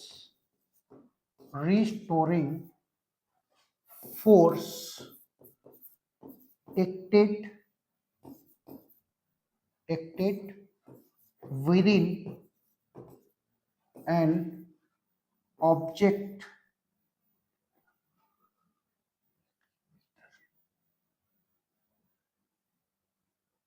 within an object per unit area, per unit cross sectional area, per unit cross sectional area is called restoring, is called stress, is called stress। Okay, definition देखेंगे, it is defined as the restoring force acted within an object, एक object के भीतर एक प्रकार की प्रतिक्रिया बल है, per unit cross sectional area पे कार्य करता है, इसको क्या कहते हैं, स्ट्रेस कहते हैं। तो स्ट्रेस इज इक्वल टू हो जाएगा आपका force per unit area. Force per unit area क्या हो जाएगा बेटा? Force per unit area. थोड़ा कलर बदल दें तो अच्छा लगेगा। तो stress is equal to force per unit area. इसका यूनिट क्या हो जाएगा? तो फोर्स का यूनिट होता है बेटा न्यूटन और एरिया का यूनिट होता है metre square. That will be the unit. इसका यूनिट क्या होगा? इसका यूनिट होगा newton per metre square. What is the dimension of stress? What is the dimension of stress? Stress का डायमेंशन क्या होगा? स्ट्रेस का डायमेंशन क्या होगा? तो स्ट्रेस का डायमेंशन होगा बेटा, जो फोर्स का डायमेंशन होता है, force is equal to M into A होता है, तो एम एल टी पे -2 अपॉन एल स्क्वायर। तो dimension of the dimension of stress is equal to M L T पे power -2 upon L square. Area का होता है लेंथ इंटू ब्रेथ। यल ऊपर जाएगा तो इनवर्स हो जाएगा, -2 होगा, तो ये हो जाएगा बेटा आपका एम एल पे 1 नीचे से -2 गया, -2 और टी पर -2, यानी कि आपका हो जाएगा एम एल पे -1 टी पर -2। ओके, ये आपका डायमेंशन हो जाएगा। अच्छा, सही नहीं दिख रहा है? अच्छा, दिखाते हैं। देखिए इधर, इसको हम इरेज कर दिए। अब देखिए यहां से सॉल्व कर लेते हैं, यहां से सॉल्व कर लेते हैं। यल 1 -2 कितना होता है? -1 होता है, तो एम एल पे -1 और टी पर -2, that will be the dimension of stress. ये क्या है आपका बेटा? ये स्ट्रेस का डायमेंशन है। हमने इसका यूनिट देखा और यूनिट और डायमेंशन देखा। अब टाइप्स ऑफ स्ट्रेस कितने होते हैं? तो एक होता है लॉन्गिट्यूडनल स्ट्रेस होता है, एक नॉर्मल स्ट्रेस होता है और एक शेयरिंग और टेंजेंशियल स्ट्रेस होता है। There are 3 types of stress. Stress मतलब किस तरह से स्ट्रेस उत्पन्न हो सकते हैं? तो स्ट्रेस या तो elongation of along the wire हो सकता है, या कोई 3D में कोई ऑब्जेक्ट है उस पे अगर उसके पर यूनिट एरिया पे फोर्स लगाते हैं तो वहां पे नॉर्मल स्ट्रेस हो जाता है। या कोई ऑब्जेक्ट है जैसे कि मान लीजिए देयर आर, जैसे कि हम कुछ एग्जांपल के थ्रू देखते हैं। ओके, एग्जांपल के थ्रू देख लेंगे तो सही रहेगा। जैसे कि स्प्रिंग है, स्प्रिंग को एक ऐसे दबा रहे हैं और खींच रहे हैं, तो सिर्फ उसके लेंथ में क्या हो रही है? वृद्धि हो रही है। एक बार एरिया में वृद्धि होगी, एक बार शेयरिंग स्ट्रेंथ उसके केवल कुछ हिस्से में भिन्नात्मक परिवर्तन देखेंगे तो वहां पे हो जाता है शेयरिंग स्ट्रेस। ओके, तीनों में स्ट्रेस उत्पन्न होगा। रबड़ को खींचते हैं या स्प्रिंग को दबाते हैं, खींचते हैं, स्प्रिंग को कंप्रेसिबल स्ट्रेस हो गया और खींचेंगे टेंसाइल स्ट्रेस हो गया। या कोई मान लो कि फुटबॉल है हमारे पास, फुटबॉल को दबा रहे हैं, ठीक है, फुटबॉल को दबा रहे हैं तो उसके भी शेप और साइज चेंज हो रहे हैं। शेप और साइज क्या हो रहे हैं? चेंज हो रहे हैं। लेकिन वहां पे कौन सा स्ट्रेस हो जाएगा? वहां पे नॉर्मल स्ट्रेस हो जाएगा। कौन सा स्ट्रेस हो गया? नॉर्मल स्ट्रेस हो गया। ओके, और या तो हम एक तीनों टाइप की स्ट्रेस पे हम चर्चा कर लेते हैं, इसको नोट्स करिए, उसके बाद हम आगे बढ़ते हैं, लेक्चर को आगे बढ़ाएंगे। यानी कि ये स्ट्रेस हो गया, उसके बाद हम स्ट्रेन पढ़ेंगे। स्ट्रेन क्या होता है? Change in shape upon original shape, तो स्ट्रेन होता है। वो भी there are 3 types of. Longitudinal strain होगा, उसके बाद लॉन्गिट्यूडनल के बाद शेयरिंग स्ट्रेस होगा, स्ट्रेन होगा, उसके बाद वॉल्यूमेट्रिक स्ट्रेन होगा। ओके, जब वॉल्यूम चेंज हो जाता है, एक बार लंबाई चेंज होगा, एक बार कुछ हिस्सा चेंज होगा, स्पर्श रेखी होगा तो तो चलिए तीनों टाइप के हम क्या देखते हैं, तीनों टाइप की स्ट्रेस को देखते हैं। एक तो हो गया आपका नॉर्मल स्ट्रेस, और एक स्ट्रेस होगा आपका लॉन्गिट्यूडनल स्ट्रेस होगा, और एक होगा टेंजेंशियल स्ट्रेस। ओके,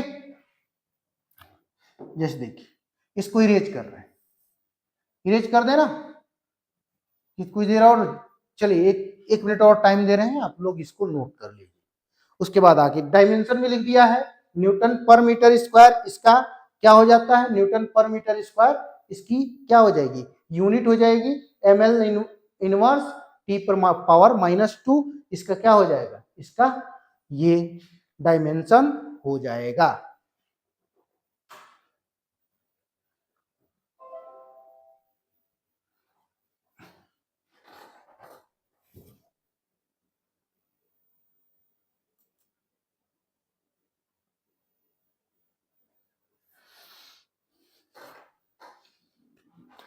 चलिए थोड़ा टेक्निकल इशू आ रहा था, तो वही थोड़ा सिस्टम सही कर रहे थे।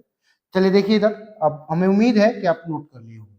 आगे देखिए, आगे हम कुछ जैसे कि मान लीजिए कि स्प्रिंग लेते हैं, स्प्रिंग पे कितने तरह से स्ट्रेस होगा। स्प्रिंग को ऐसे खींचते हैं, स्प्रिंग को जब खींचते हैं तो सिर्फ उसके लेंथ में उसकी क्या होती है, लेंथ चेंज हो जाता है।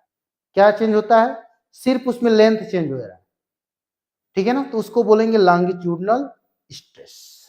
लॉन्गिट्यूडनल स्ट्रेस दो प्रकार के होंगे, एक टेंसाइल स्ट्रेस होगा, एक कंप्रेसिबल स्ट्रेस होगा।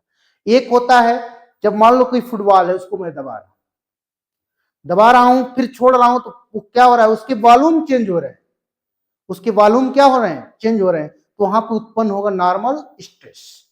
कौन सा स्ट्रेस उत्पन्न होगा, नॉर्मल स्ट्रेस। ओके, या और एक मान लीजिए तीसरे टाइप का है, तीसरे टाइप मान लीजिए कि एक हमारे पास शेप है कुछ, मान लीजिए कि एक वायर है हमारे पास, इस वायर को खींच रहे हैं, या कोई ये रबड़ है, क्या है, रबड़ है, यहां पर कोई रबड़ है, ओके, रबड़ है, इसको फिक्स किए हैं, इस पे हम फोर्स लगा रहे हैं इधर की तरफ, नीचे की तरफ। कुछ दूर खींचने के बाद इसकी जो लेंथ है ये आफ्टर सम टाइम्स कुछ वृद्धि होती है, जब डिफॉर्मिंग फोर्स अप्लाई किया जाता है पुनः ये अपने वापस शेप में चला जाता है।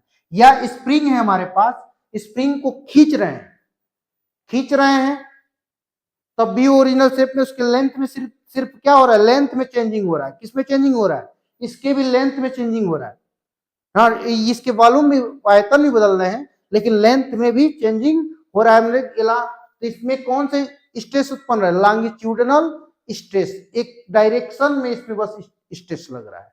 ओके, अगर मान लीजिए एक बॉल है, रबड़ का बॉल है, उसको हम पानी में फेंक दिए, तो पानी में जब वो डूबेगा तो उसपे चारों तरफ से क्या होगा, उसे फोर्स एग्जर्ट करेगा।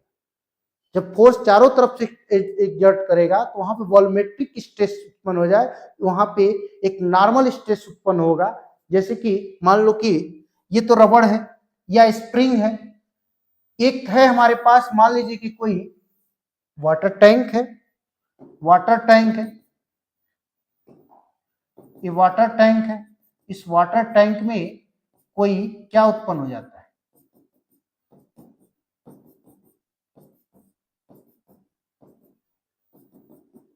कोई ऑब्जेक्ट हम इसमें रख देते हैं। देखिएगा, ध्यान से देखिएगा, मान लीजिए एक हमने स्फीयर उठा कर रख दिया, क्या उठा कर रख दिया,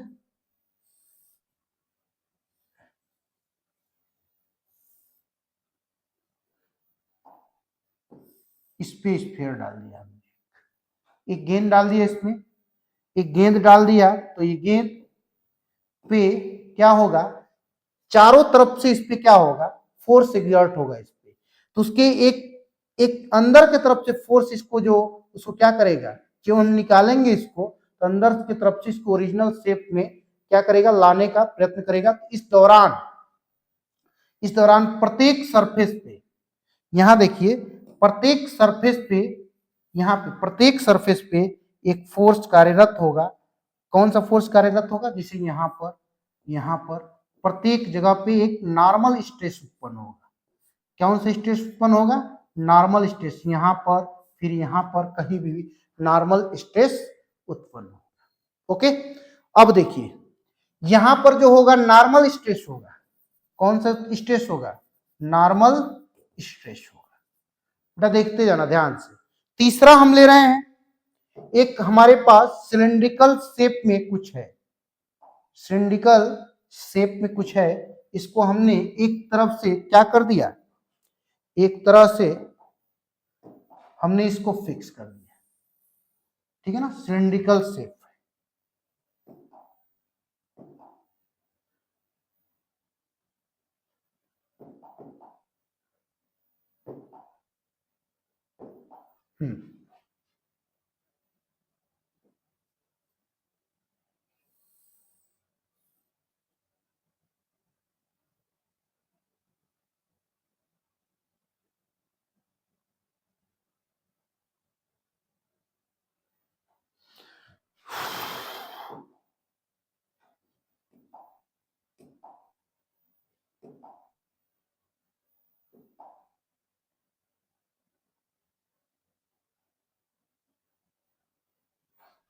यहां से देखिए, देखिए हाँ, जैसे कि एक इसका जो ये है, हमने इस पे हम किसी बेस पे फिक्स कर दिया, उसके बाद इसका शेप कुछ सीधा था, इस पे हमने यहाँ पे फोर्स अप्लाई किया, तो ये फोर्स कुछ इस तरह से लग रहा है।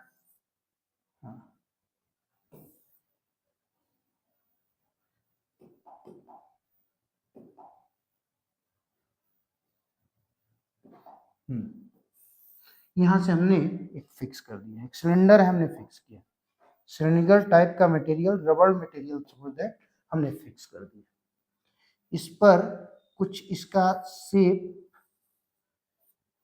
शेप जो है ऐसे है, इस पे फोर्स जब अप्लाई किया, इसका शेप कुछ ऐसे, ये शेप कुछ इस टाइप से क्या हो गया, बदल गया, यहाँ से बदल गया।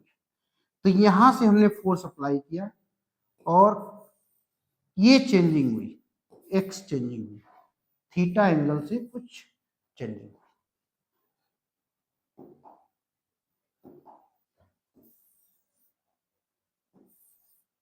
थोड़ा देखिए, यहां ध्यान दीजिए, जैसे कि यहां पे हमने फोर्स अप्लाई किया, यहाँ पर जब फोर्स अप्लाई किया तो ये फोर्स इधर की तरफ इसको लेके जा रहा है और एक्स चेंजिंग हुई है। इसके ऊपरी सतह में कुल कितना लेंथ चेंज हुआ है? एक्स। और इसका लेंथ कितना था? इसका लेंथ था यल।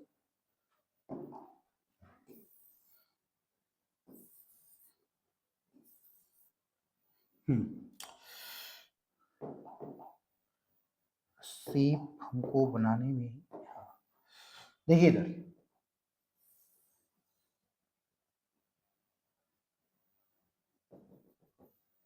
यहाँ ये चेंजिंग हुई है, यहां से इसके निचले हिस्से को हमने फिक्स रखा, यहाँ पे एक्सटर्नल फोर्स अप्लाई किया, इसका जो है केवल ऊपरी हिस्सा क्या हुआ है, इसके ऊपरी हिस्से में परिवर्तन हुआ है। अपर जो लेयर है, सिर्फ वही अपर साइड जो है उसी पे क्या हुई है, चेंजिंग हुई है, यानी कि ये अपनी ओरिजिनल शेप से 1 सेंटीमीटर क्या हुआ है, 1 सेंटीमीटर डिस्प्लेस हुआ है। कितना सेंटीमीटर डिस्प्लेस हुआ है? 1 सेंटीमीटर। ओके, कितना सेंटीमीटर बच्चों?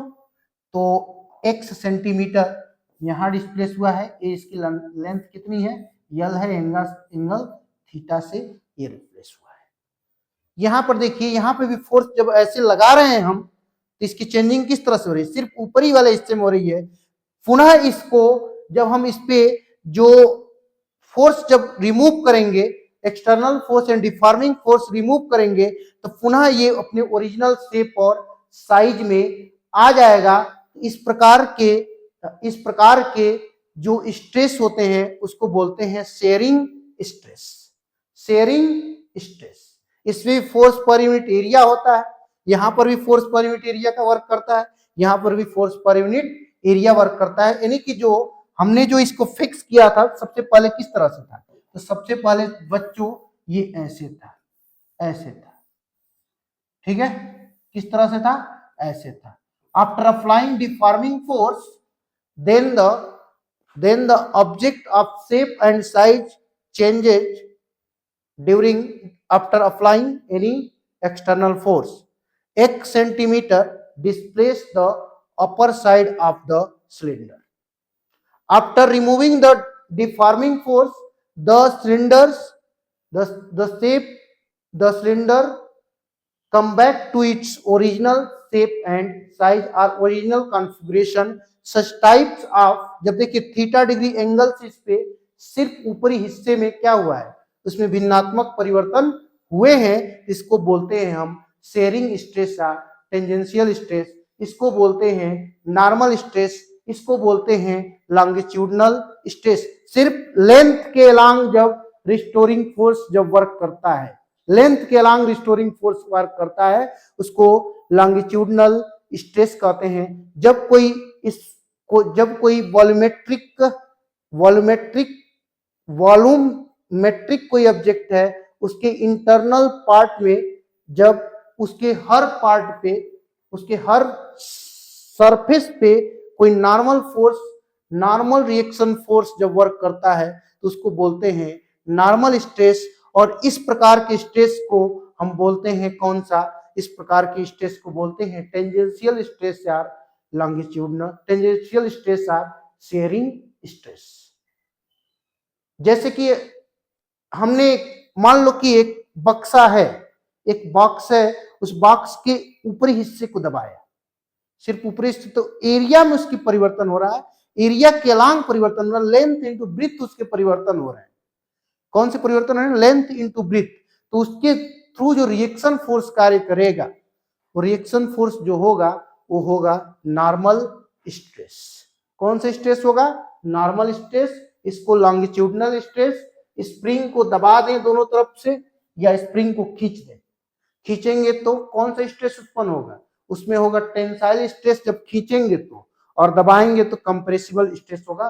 तो लॉन्गिट्यूडनल स्ट्रेस दो प्रकार के, एक टेंसाइल स्ट्रेस और एक कंप्रेस्ड स्ट्रेस। और इस ये कितने प्रकार के, ये की प्रकार का होता है ये भी देख लीजिए। सिर्फ कुछ हिस्से में, कुछ लेयर पे, कुछ या अपर लेयर पे या मिड अपर लेयर पे परिवर्तन हो जाएगा, निचले हिस्से परिवर्तन हो जाए। जैसे कि मान लीजिए कोई रबड़ के आकार का सिलिंड्रिकल शेप में कोई क्या हुआ है, कहीं मतलब वॉल से फिक्स्ड किया गया है, तो उसके एक साइड पे जब फोर्स लगाएंगे तो उसके जो जहां से फिक्स्ड किया गया है उस वहां पे कोई चेंजिंग नहीं होगा, सिर्फ उसके अपर लेयर क्या होंगे, सिर्फ ऊपरी हिस्से में चेंजिंग आएगी। तो कितना चेंजिंग आ रहा है, तो सपोज दैट इसका tan theta equal to x/l, लंब परपेंडिकुलर अपॉन बेस। यानी कि इसको अगर फाई लें या थीटा लें, फाई लें तो tan फाई इक्वल टू, इसमें चेंजिंग कितनी आ रही है, इसमें tan phi equal to x/l changing आ रही है, ये चेंजिंग आ रही है, ओके, x/l चेंजिंग आ रही है। ये change in shape per unit क्या हो रही है, लेंथ, ओके। तो ये स्ट्रेस हो गया। स्ट्रेन क्या होता है सर, तो स्ट्रेन इज डिफाइंड एज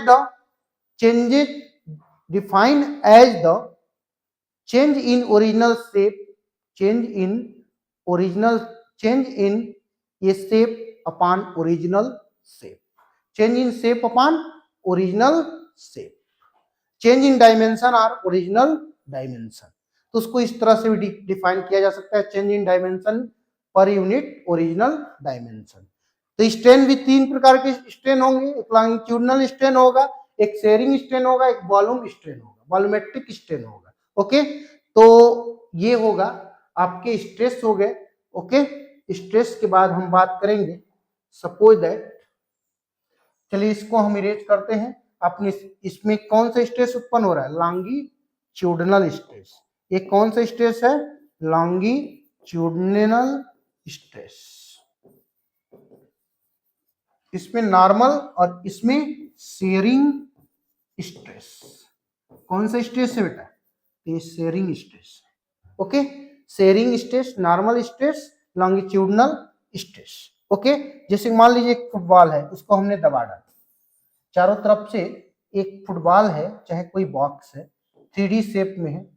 किस शेप में है? 3D shape. मान लीजिए ये ले लिया हमने, ये ले लिया, इसके इधर से हमने फोर्स लगा दिया। देखिएगा, ध्यान दीजिएगा, इधर से फोर्स लगा दिया, इधर से हमने कोई फोर्स लगाया, यहां से जब फोर्स लगाए इस पे, इस हिस्से पे, ऊपरी सरफेस में, तो जितना इधर से फोर्स हमने लगाया उतना रिएक्ट कर रहा है उधर से, तो यहाँ पे कौन सा स्ट्रेस उत्पन्न होगा? यहाँ पे लॉन्गिट्यूडनल स्ट्रेस नहीं होगा, यहाँ पे उत्पन्न होगा नॉर्मल स्ट्रेस। या इस हिस्से पे हमने फोर्स लगा दिया, या इस हिस्से पे फोर्स लगा दिया, या इस हिस्से पे फोर्स लगा लिया, या इस हिस्से पे फोर्स लगा लिया, या इस हिस्से पे फोर्स लगा लिया। देखिए 6 शेप है, 6 पे हमने फोर्स एग्जर्ट कर दिया। इसके जो इंटरनल पार्ट से, मतलब अंदर से बाहर की तरफ जो एक फोर्स कार्य करेगा, अंदर से बाहर की तरफ एक जो फोर्स कार्य करेगा वो होगा नॉर्मल स्ट्रेस। कौन सा स्ट्रेस होगा? वो नॉर्मल स्ट्रेस होगा। कौन सा स्ट्रेस होगा? Normal stress. नॉर्मल मतलब परपेंडिकुलर जो कार्य करेगा। ओके, तो इतना बातें आपको समझ में आ गई होगी। हमें उम्मीद है कि ये लेक्चर आपको पसंद आएगा, और कहीं अगर हमसे कहीं बाय द वे कोई मिस्टेक हो गया तो वहां घबराने वाली बात नहीं है। आप तुरंत कमेंट सेक्शन में जाइए कि सर आपने ये चीजें आपने गलत करा है और आप इसमें प्लीज सुधार कर दीजिए, तो हम उसको सुधारने का भी प्रयत्न करेंगे। ओके, थोड़ा लेक्चर थोड़ा लंबा हो रहा है, लेकिन हमको उससे कोई बहस नहीं है। Change in shape upon origin. अब स्ट्रेन क्या होता है, आइए बात कर लेते हैं स्ट्रेन की। यही सब पूरा इसमें भी रहेगा। स्ट्रेन क्या होता है? स्ट्रेन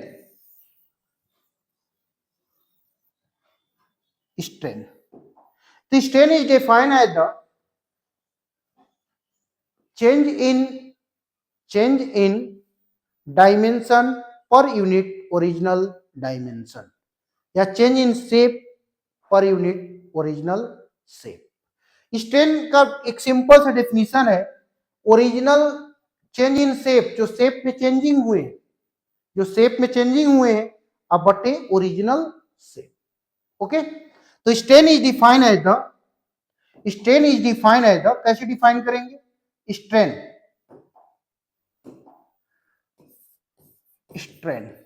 क्या होता है बेटा? स्ट्रेन ये भी 3 प्रकार का होगा, लॉन्गिट्यूडनल स्ट्रेन, शेयरिंग और टेंजेंशियल स्ट्रेन, और क्या? एक वॉल्यूमेट्रिक स्ट्रेन। कितने प्रकार के स्ट्रेन होंगे? There are 3 types of strain. Okay, तो strain it is defined as the, it is defined as the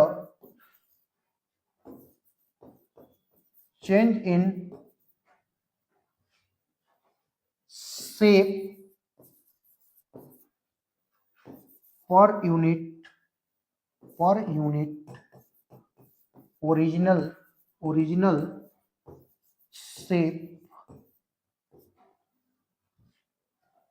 shape due to apply any external or deforming force.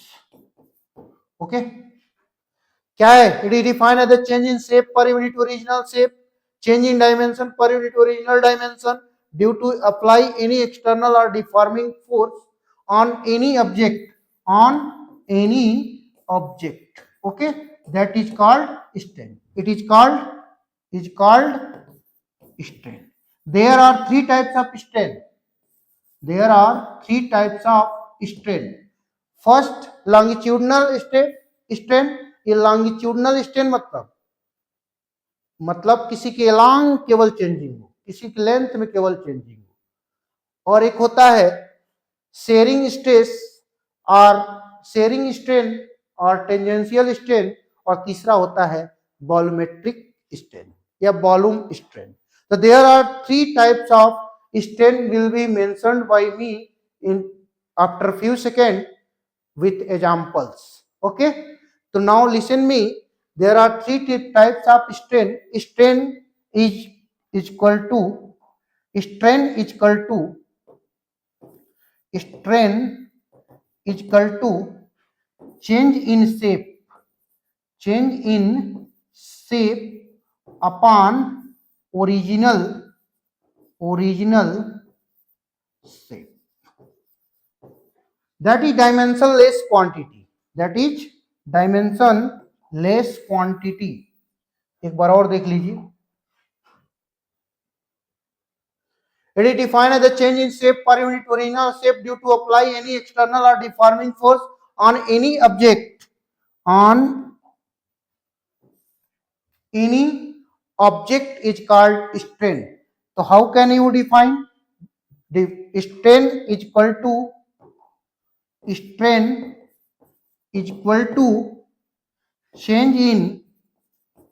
in shape upon original shape, और इसको कह सकते हैं change in dimension per unit original dimension.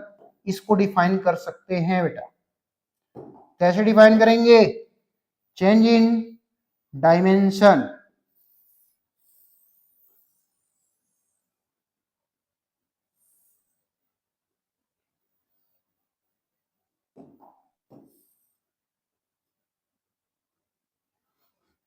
इसको note करिए। This is dimension less quantity. देखिए change, मान लीजिए लेंथ के लॉन्ग चेंजिंग हो रहा है तो लेंथ में सिर्फ चेंजिंग हो रहा है, लेंथ अपॉन ओरिजिनल लेंथ।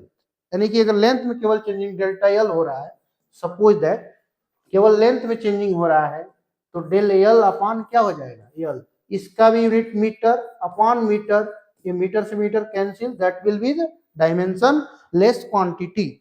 ये भी तीन प्रकार के होते हैं। कितने प्रकार के होते हैं? तीन प्रकार के होते हैं। कौन कौन सा होता है? तो पहला होता है लॉन्गिट्यूडनल स्ट्रेन, दूसरा होता है शेयरिंग स्ट्रेन और वॉल्यूमेट्रिक शेयरिंग स्ट्रेन और टेंजेंशियल स्ट्रेस स्ट्रेन, और तीसरा होता है वॉल्यूम स्ट्रेन, यानी कि change in volume upon original volume. Okay, तो there are three types of strain. Longitudinal strain क्या होता है, उसके एग्जांपल सहित हम देखते जाएंगे। इसको नोट करिए पहले, दिस इज डायमेंशनलेस क्वांटिटी, इतना लिख देंगे आप। उसके बाद से हम बताएंगे आपको, क्या बताएंगे बेटा? उसके बाद से इसके टाइप्स बताएंगे, कितने स्ट्रेन के टाइप होंगे। इसको नोट कर लीजिए तो आगे बताते हैं। थोड़ा टाइम देख लें।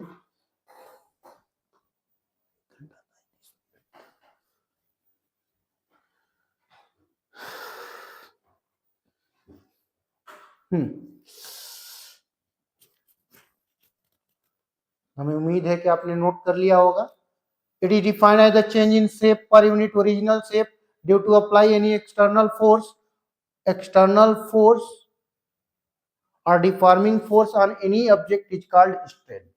Okay, change in shape per unit original shape of object कर सकते हैं, shape of an object कर सकते हैं यहाँ पर, of an object due to apply external or deforming force on any object, on that object। तो इसका डेफिनेशन बदल जाएगा, इसको हम कह सकते हैं on that object। इसको सुधार कर देंगे। It is defined as a change in shape per unit original shape of an object due to apply external or deforming force on that object is called strain। इसको define कर सकते हैं, इसको कुछ इसमें सुधार कर लीजिए। हाँ, हो सकता है कि मुझसे भी कहीं कहीं मिस्टेक हो जाता है, कभी सेंटेंस इधर का उधर लिख देते हैं, लेकिन उससे घबराने वाली बात नहीं है। ओके, क्योंकि बहुत it is not only easy, but न इजी कर सकते हैं ना डिफिकल्ट कर सकते हैं। पढ़ने वालों के लिए सब कुछ आसान है और न पढ़ने वालों के लिए सब कुछ टफ है। तो आपको स्टडी अगर आप करते हैं पर डे 4 to 5 आवर, अगर आप कंसंट्रेट होकर पर डे स्टडी करते हैं तो आप निश्चित रूप से आप उस वे में जा रहे हैं, सफलता की एक नए राह की तरफ आप आगे बढ़ रहे हैं।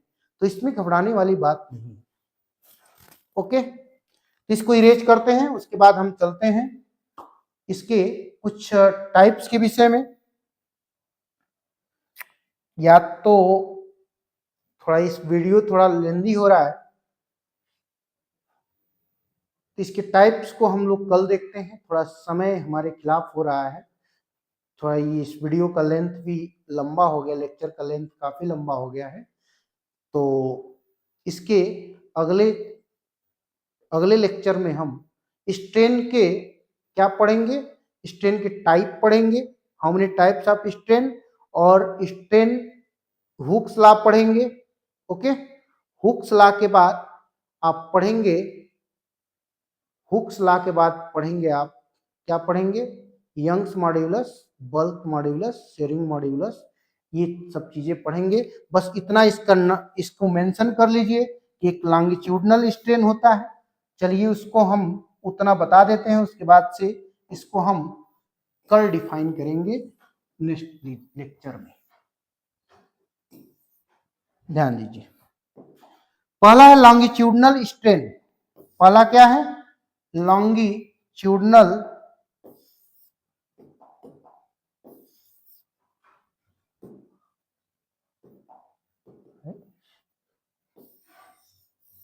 पहला क्या है, लॉन्गिट्यूडनल स्ट्रेन। लॉन्गिट्यूडनल स्ट्रेन क्या होता है बेटा, लॉन्गिट्यूडनल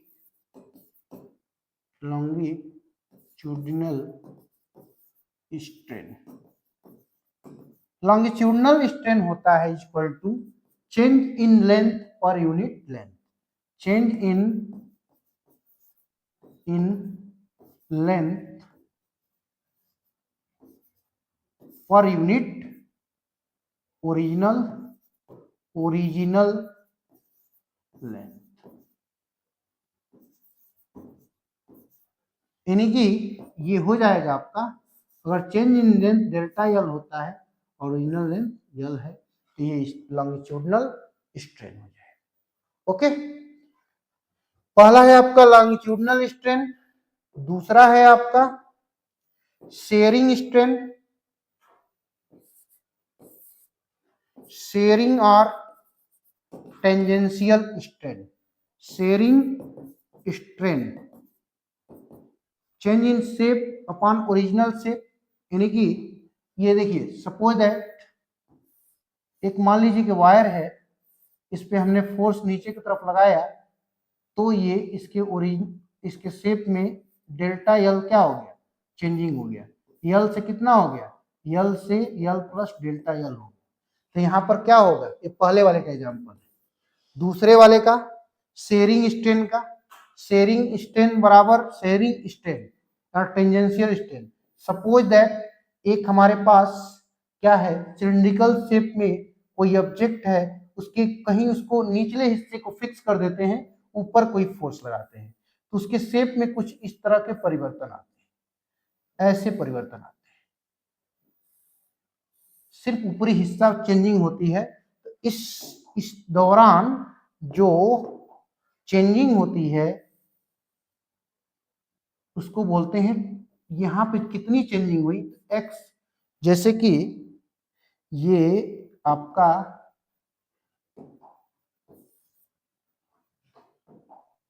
हाँ ध्यान दीजिएगा, ये एक्स और तो शेयरिंग स्ट्रेन और टेंजेंशियल स्ट्रेन, इसको अगर फाई से हम रिप्रेजेंट करते हैं इस एंगल को, तो शेयरिंग स्ट्रेन को फाई से अगर हम डिनोट करते हैं तो फाई बराबर या 10 फाई बराबर हो जाएगा, शेयरिंग स्ट्रेन इक्वल टू हो जाएगा एक्स बाई यल, और इसको कह सकते हैं 10 phi equal to x by L. ये आपका शेयरिंग स्ट्रेन, शेयरिंग और टेंजेंशियल स्ट्रेन हो गया। ओके, इसके लेंथ में सिर्फ क्या हुआ है, यल से डेल्टा यल हो गया है। यहाँ पे किसके चेंजिंग हुआ है, इसको निचले हिस्से को हमने फिक्स कर दिया, ऊपर से फोर्स लगाया, और फिर ऐसा फोर्स जो पुनः इसको ओरिजिनल शेप में ला सके। तो चेंज इन शेप मतलब x अपॉन यल, ओरिजिनल क्या है यल, तो tan phi equal to x by L. तो ये आपका कौन सा हो गया, शेयरिंग स्ट्रेन हो गया। ओके, तीसरा है आपका वॉल्यूम स्ट्रेन। कौन सा स्ट्रेन है, volume strain, change in volume upon पर unit volume, change in volume upon पर यूनिट वॉल्यूम। यानी कि इसको आगे देखते हैं, इतना हम उतना नोट करिए, उसके बाद आगे बताते हैं, उसके बाद इस लेक्चर को ओवर करेंगे, अब बता ही देते हैं। उसके बाद कल पढ़ेंगे हम लोग हुक्स लॉ पढ़ेंगे, यंग्स मॉड्यूलस पढ़ेंगे, बल्क मॉड्यूलस पढ़ेंगे, Young's modulus, bulk modulus of electricity पढ़ेंगे, और बल्क मॉड्यूलस इलेक्ट्रिसिटी के बाद आप पढ़ेंगे, क्या पढ़ेंगे, बल्क मॉड्यूलस ऑफ इलेक्ट्रिसिटी, उसके बाद मॉड्यूलस ऑफ रिजिडिटी पढ़ेंगे, मॉड्यूलस ऑफ रिजिडिटी पढ़ेंगे। ओके, मॉड्यूलस ऑफ रिजिडिटी पढ़ेंगे। इसको नोट कर लिया होगा, हमें उम्मीद है कि नोट कर लिया होगा। तो उसके अगले लेक्चर की तरफ बढ़ेंगे हम लोग। उसका अगला लेक्चर क्या होगा, उसका अगला लेक्चर है, इसको इरेज कर रहे हैं, उसके बाद आगे देखते हैं। बहुत फास्ट हमें नहीं पढ़ना है, जिसको फास्ट पढ़ना है बेटा वो 2x की स्पीड में जाके इस वीडियो को देख सकता है। तो हमें उस, अब तीसरा देखते हैं, volume stress, change in volume upon पर यूनिट ओरिजिनल वॉल्यूम। मतलब कोई ऑब्जेक्ट है, मान लीजिए कोई ऑब्जेक्ट है, मान लीजिए कोई ऑब्जेक्ट है,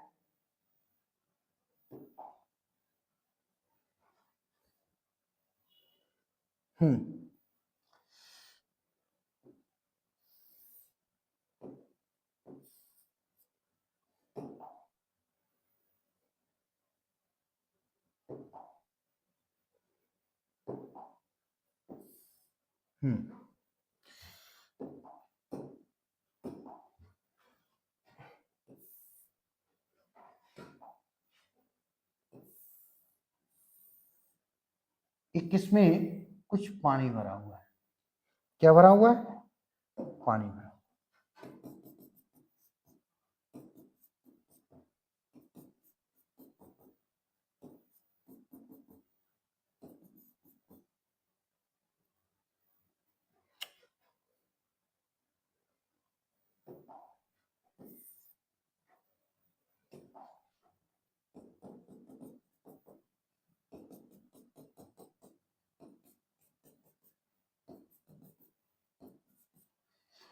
ये स्फीयर,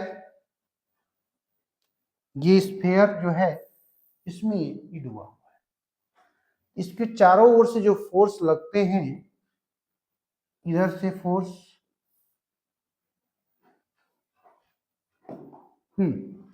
इधर से फोर्स लगा, इधर से फोर्स लगा, यानी कि चारों तरफ से इस पे फोर्स जो एग्जर्ट होते हैं, चारों तरफ से जो फोर्स इस पे एग्जर्ट होते हैं,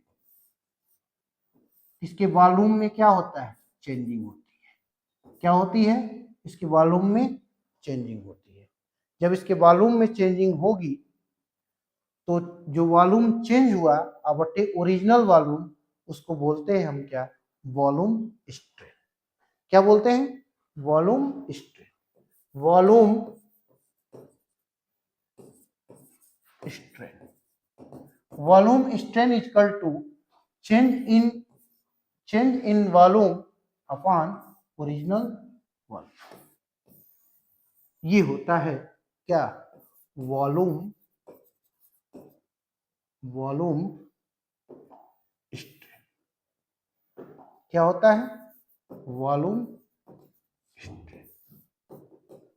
ओके, तो volume strain is defined as the change in volume of an object per unit volume, per unit original volume, that is called क्या, क्या, वॉल्यूम स्ट्रेन। क्या होगा वो बेटा, वॉल्यूम स्ट्रेन होगा। तो